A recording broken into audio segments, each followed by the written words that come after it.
ایسے کیا لینا دینا میرے بھائی، یہ تو بابوں کی کہانی ہے. ہم اس پہ یہی کہیں گے، پہلے تو وہی عرض کریں گے کہ مرنے سے پہلے اے مسلمان کر لے اس پہ غور. کتابوں کا خدا اور ہے، بابوں کا خدا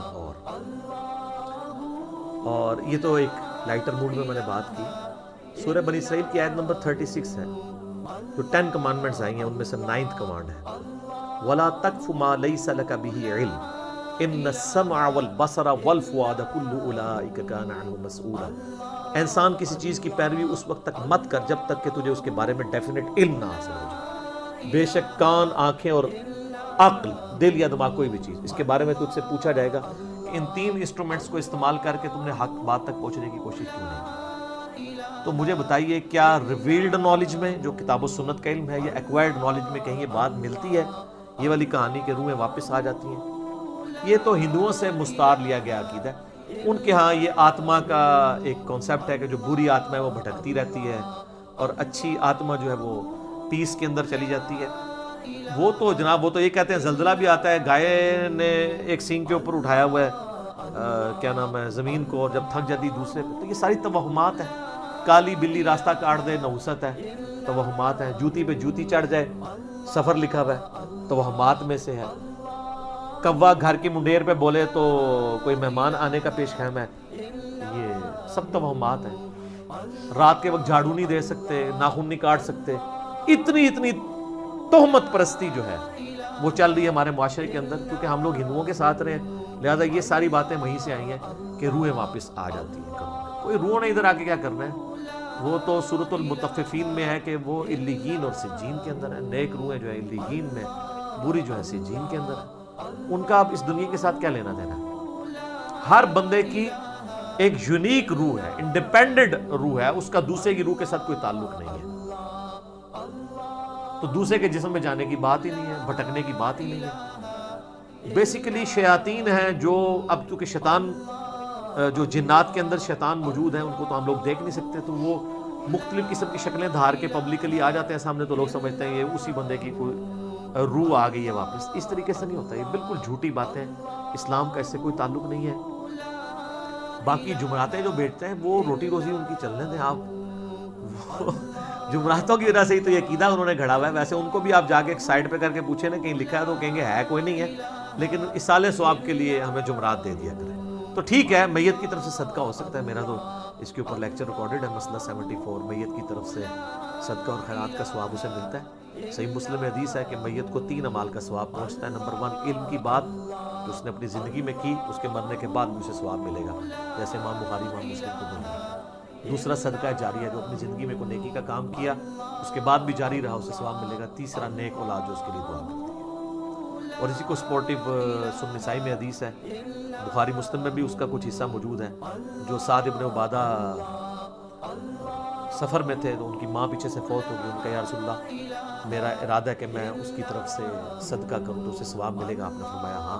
تو انہوں نے کنواں کھدوا دیا اور اس کا نام ہی پڑ گیا یہ ام سعد کا کنواں. تو وہ صدقہ اور خیرات کریں، مولویوں کی روٹی روزی لگا کے رکھیں. لیکن باقی ان سے زیادہ حقدار آپ کے غریب رشتہ دار ہیں، غریب ہمسائے ہیں. مولوی تو یقین کریں آلموسٹ روزانہ ہی چھوٹا گوشت کھا رہے ہوتے ہیں، وہاں لوگ بکرے دے کے جاتے ہیں. غریب رشتہ داروں کو کوئی جو ہے ایک چھٹانگ چھوٹا گوشت لے کے دینے کے لیے تیار نہیں ہے.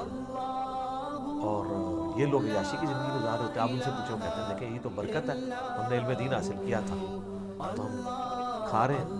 یہ لادہ بات ہے کہ قرآن میں آتا ہے کہ اللہ کے نیک بندوں کی نشانی ہے جو اپنے مال میں سے دیے ہوا اللہ کی راہ میں خرچ کرتے ہیں. لوگوں کا دیا ہوا اپنے اوپر خرچ نہیں کرتے.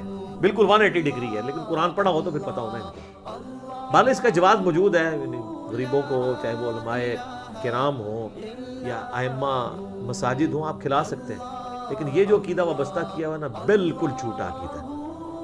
قرآن تو بالکل اپنے مقدمے میں واضح ہے. سورہ یاسین کے اندر اللہ تعالیٰ نے واضح طور پہ فرمایا، آپ سورہ یاسین 22ویں پارے سے شروع ہو کے 23ویں میں ختم ہوتی ہے، تو آپ پہلے ہی صفحہ جو ہے نا 23ویں صفحے کا، اس میں اللہ تبارک و تعالیٰ نے فرمایا، آیت نمبر ہے 31، الم یروا کم اہلکنا قبلہم من القرون انہم الیہم لا یرجعون. کیا انہوں نے نہیں دیکھا کہ ہم نے ان سے پہلے کتنی امتیں ہلاک کر دی ہیں، وہ اب کبھی بھی واپس دنیا میں لوٹ کے نہیں آنے والی.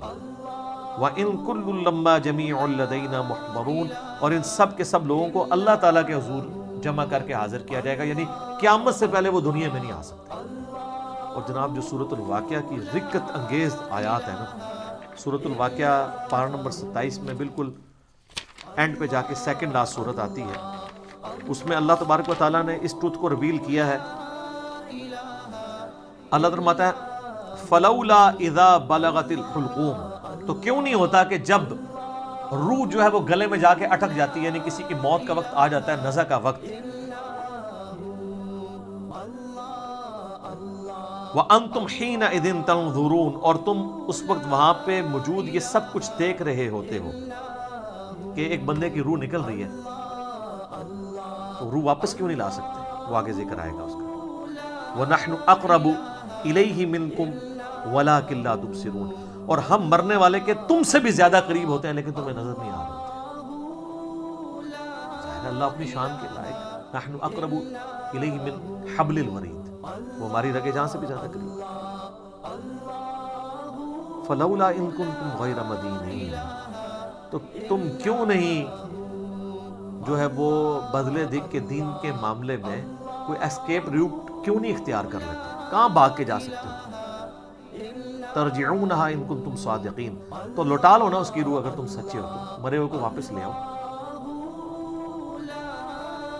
تو یہ اللہ تعالیٰ نے بیسیکلی اس کا کانٹیکس یہ چل رہا ہے کہ اللہ تعالیٰ یہ بتا رہا ہے کہ اس کائنات کا کریٹر میں ہوں، زندگی موت کا مالک میں ہوں۔ اگر تم سمجھتے ہو یہ تمہارے اختیار میں ہے، تو جو مر رہا ہوتا ہے اس وقت تم بھی کرسی کے ساتھ پاس ہی کھڑے ہوتے ہو، تو اس کی روح کیوں نہیں لوٹا لیتے؟ یہ بھی اس کے ثبوت میں ہے کہ جو بندہ مر گیا وہ اب دنیا میں واپس نہیں آئے گا۔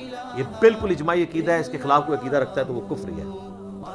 البتہ صحیح بخاری اور صحیح مسلم میں اشارتاً موجود ہے روح کا لوٹنا اس حوالے سے کہ وہ قبر کے اندر، جیسا کہ برزخی معاملہ ہے، ہمیں نہیں پتا کہ جب مردے کو دفنا کے جاتے ہیں تو وہ جانے والوں کے قدموں کی آہٹ بھی سنتا ہے، تاکہ اس کی حسرت میں اضافہ ہو اگر بدکار ہے، اور نیکوکار ہے تو وہ خوش ہو جائے کہ میں اپنے مال اپنے ساتھ لے کے آیا تھا۔ وہ تو بخاری میں آتا ہے میت اپنی چارپائی پہ کلام کرتی ہے دفنانے سے پہلے، جن و انس کے سوا ساری مخلوقات سنتی ہے، کیونکہ وہ مکلف ہے نا، شریعت کے مکلف ہے نا، اور اگر یہ سن لیں تو بے ہوش ہو جائے۔ وہ کہتی ہے مجھے کدھر لے کے جا رہے ہو، اور نیک میت کہتی ہے مجھے جلدی جلدی اس طرف لے جاؤ۔